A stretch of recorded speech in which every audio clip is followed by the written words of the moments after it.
কলকাতা এক শহর যেখানে ইতিহাস, সংস্কৃতি আর সাহিত্যের সাথে গাঁথা আছে রহস্য।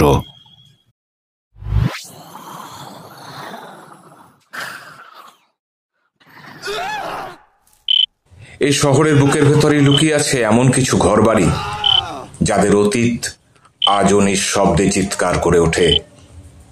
আজ আমরা যাব কলকাতার 5টা বিখ্যাত ভুতুড়ে বাড়ির সন্ধানে। তুমি তৈরি তো? National library, Alipore. পাঠকদের স্বর্গ মনে হয় এই বিশাল লাইব্রেরিকে। তবে এখানে কেবল বই নয়, আছে এমন কিছু অতীত যা আজও অনেকের মনে আতঙ্কের সঞ্চার করে। এক সময় এই ভবন ছিল ব্রিটিশ গভর্নর জেনারেল ওয়ারেন হেস্টিংসের বাসভবন। কথিত আছে এক গোপন নথি হারিয়ে গিয়েছিল তার সময়ে, যা খুঁজতেই তিনি আজও ফিরে ফিরে আসেন। রাতের নির্জনতায় লাইব্রেরির অলিন্দে এখনো নাকি শোনা যায় ভারী বুটের শব্দ।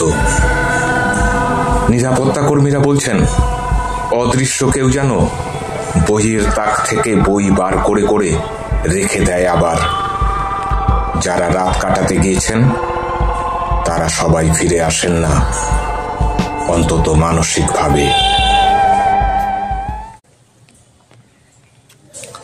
সাউথ পার্ক স্ট্রিট কবরস্থান।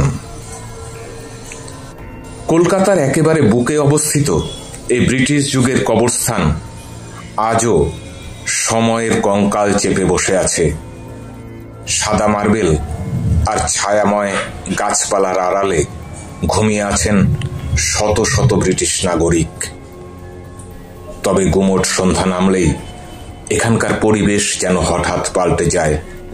অনেক পর্যটক জানান ছবি তোলার সময় ফ্রেমে ধরা পড়ে অদ্ভুত ছায়া, অচেনা মুখ। কেউ কেউ জানান হাওয়াহীন গাছে হঠাৎ দুলে ওঠে পাতা, আর একরাশ ঠান্ডা হাওয়া ছুঁয়ে যায় শরীর। এমন এক ভূতের রাজত্বে একা প্রবেশ করতে চাইবে কে? Hastings house, Alipur. কলকাতার অন্যতম পুরনো বাড়ি হেস্টিংস হাউস। এক সময় এটি ছিল ব্রিটিশ গভর্নর ওয়ারেন হেস্টিংসের প্রাসাদ।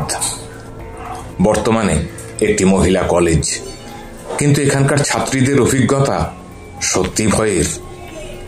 অনেকে জানান মাঝরাতে ঘুমের মধ্যে অনুভব করেন যেন কেউ হাঁটছে, দরজা খোলার শব্দ হচ্ছে, জানলার পাশে ছায়া দণ্ডায়মান।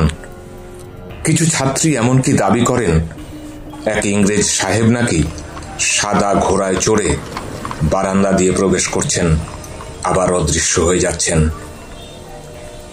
প্রশাসন সবকিছু অস্বীকার করে, কিন্তু যারা সেখানে থেকেছেন তারা জানেন এই বাড়ির অতীত এখনো ঘুমোয়নি।